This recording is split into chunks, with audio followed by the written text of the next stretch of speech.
Waktu 1 bulan berjalan cukup cepat. Dalam kurun waktu 1 bulan ini, bahkan cukup tahun 9 tanah dalam yang tenang, yang membantu aliansi Rumah Langit melakukan penyelidikan terhadap aulat jiwa. Hasilnya tidak terlalu menggembirakan. Aulat jiwa tampaknya telah menyembunyikan diri lebih jauh. Meskipun mata-mata yang disebarkan oleh suku Piton 9 tanah dalam yang tenang bisa menemukan beberapa aulat cabang dari aulat jiwa, mereka masih tidak mampu menjelajah ke wilayah yang lebih dalam karena pertahanan di tempat itu telah diperketat 10 kali lipat. Aliansi Rumah Langit merasa cukup tertekan menghadapi situasi seperti ini. Kali ini mereka berdua telah sampai di hadapan dari pegunungan Senglong. Sesampainya di tempat ini, bahkan Xiaoyan tanpa sadar memuji pegunungan Senglong karena dia bisa merasakan energi alam yang luar biasa. Sungguh energi alam yang padat. Lin Yao benar-benar menemukan tempat yang bagus. Yalo kemudian mengatakan pegunungan ini dipelihara oleh leluhur dari klan Yao selama beberapa abad untuk memfasilitasi kesuburan ini. Tatapan mata Yalo mengamati pegunungan yang cukup familiar namun asing dengan raut wajah yang cukup rumit. Ini merupakan pertama kalinya Yalo kembali semenjak dia meninggalkan klan Yao saat itu. Selanjutnya, Yalo pun mengajak Xiaoyan untuk segera turun dari udara dan mereka saat ini telah mendarat di depan dari gerbang batu raksasa yang merupakan pintu masuk menuju ke dalam wilayah klan Yao. Hal ini membuat orang-orang ini segera mengatakan sebenarnya itu merupakan Yao Chen dari aliansi Rumah Langit. Dan bukankah berarti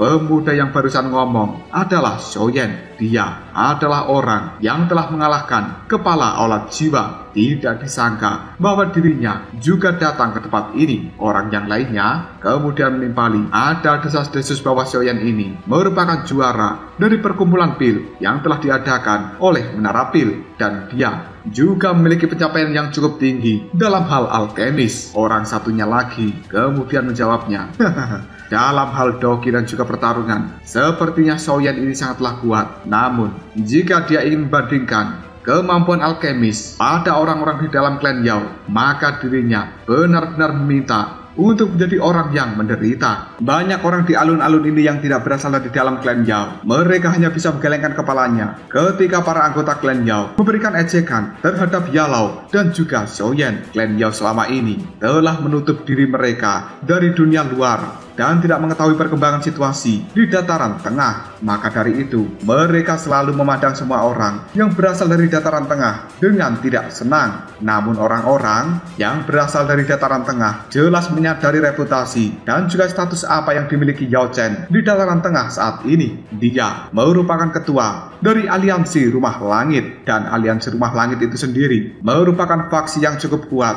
bahkan mampu membuat aulat jiwa ketakutan dan posisinya tergeser dari dataran tengah. Xiaoyan mengangkat satu kaki dan dia secara bertahap berjalan menuju ke arah Yao Wangwei. Ketika Xiaoyan melangkahkan kaki ini, auranya 10 kali lebih kuat dan juga lebih menakutkan dari aura yang dikeluarkan oleh Yao Wangwei. Hal ini membuat raut wajah dari banyak orang di dalam tempat ini segera berubah drastis. Xiaoyan sambil memandangi Yao Wangwei, dia mengatakan, saat itu aku sudah mengatakan dan juga memberitahumu bahwa kehidupanmu adalah milikku.